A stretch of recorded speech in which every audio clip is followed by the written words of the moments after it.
The houses, they moved when I wasn't looking, and the people frozen. Everyone on the street staring at me. Hi guys, welcome back to my YouTube channel. It's your girl at Fulidas. So guys, if you know you have not subscribed, please do not forget to subscribe to my YouTube channel. Do not forget to like my video, and let's get into it. I saw a story online and I decided to share it with you. The first time I noticed the cracks, I was 10. Not the ones on the wall. No. These were like tiny cracks that appeared in front of me like a void. Now I realized they were tiny glitches in reality. One time I opened my bedroom door and it led straight to our backyard. Another time our clock started ticking backward, but only when I wasn't watching it. One afternoon I heard my mom calling me from the kitchen, but I was looking at her fast asleep on the mat in the parlor. At first, I blamed it on my imagination. I was a child. I couldn't even tell anyone because I didn't know how to explain it. Maybe I watched too many Oyinbo films. But then the people around me began to change. My father, who was always angry and walked with a limp from a bike accident, came back one evening, walking perfectly and cheerful. My sister, who didn't wear trousers, suddenly started wearing different kinds. Even my best friend Mark, who had a scar on his forehead from falling off a tree in his backyard, but one day it just vanished like it was never there. I asked my mother, "When did daddy's leg heal?" She looked at me like I was joking.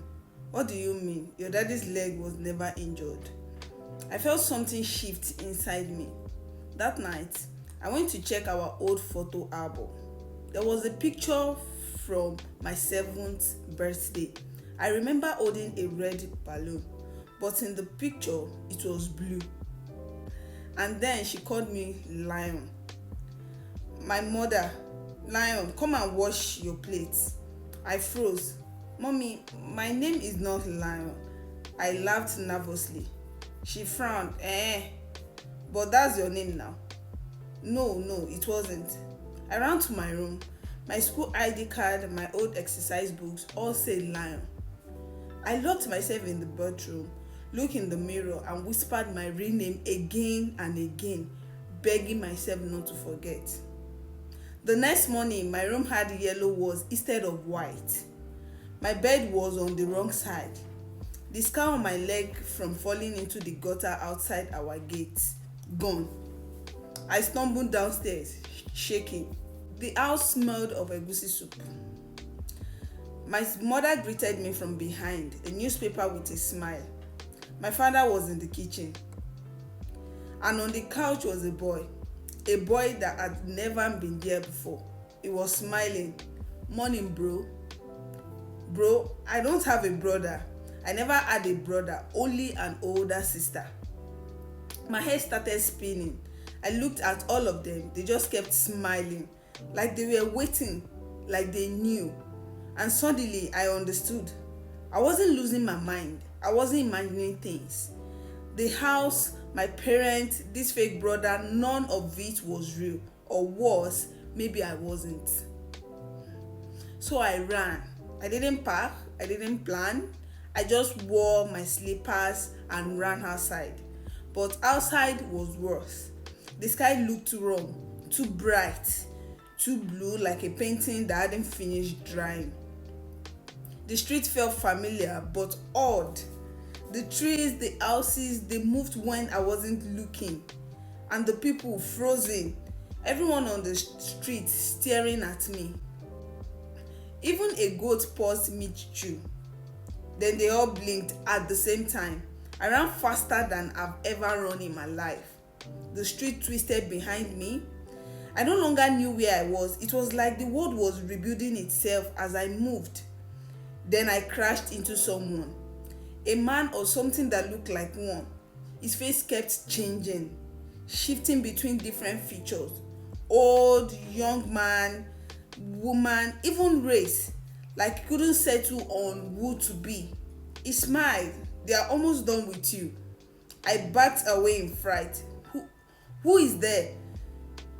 I had almost pissing myself. It pointed to the sky, the ones watching, the ones writing. I didn't want to look, but I did. The sky peeled open, not cracked, peeled like orange. Behind it was something big, moving, watching. It glitched like a bad video. I couldn't see its shape, but I felt its eyes. I stumbled back. What do they want? The man smiled. You were never meant to notice. Since time began, no one ever noticed but you. And now it turned to me. His eyes were no longer human. Now you must be corrected. Corrected, I choked. Ow! The ground quaked under me. My arms began to fade, turning transparent. I could see through them. I screamed. The last thing I saw was my family. Mother, father, fake brother, standing in front of our house, smiling, waiting. Then, nothing, just darkness. And a voice echoed from nowhere and everywhere. Reset complete. Begin again. And briefly I remembered. It wasn't the first time, and it won't be the last.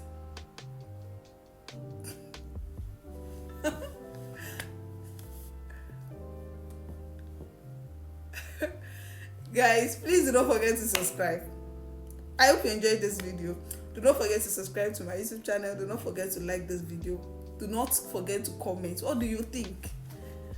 And I will see you in my next one. Bye.